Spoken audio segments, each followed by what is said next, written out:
সামনে আবৃত্তি করছেন সুরক্ষিতা সাহা মহাশয়।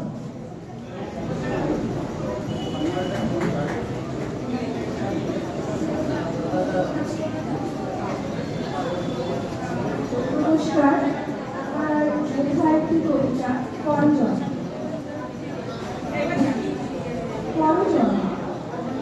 কত গল্প তোমার সেসব কথা তোলাই থাক পরজন্মের জন্য। পরজন্মে মানুষ না হয়ে হলাম হয়তো কোকিল, তোমাকে গান শোনাবো কোকিল। তুমি শুনবে আমার গান সেই দূর থেকে না হয়, আবার হয়তো কবি হয়েও নিতে পারি জন্ম। তোমাকে নিয়ে লিখব অনেক অনেক কাব্য, শব্দ আর অর্থের মতো সম্পর্ক হবে আমাদের। এই জন্মের যত দূরত্ব আমাদের মধ্যে, পরের জন্মে তারা বুঝিয়ে দেব।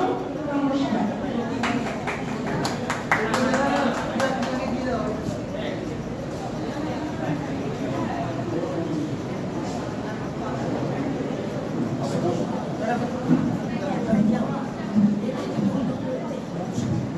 এরপর আপনাদের সামনে কবিতা আবৃত্তি করবেন মৌটুসী বীর মহাশয়া।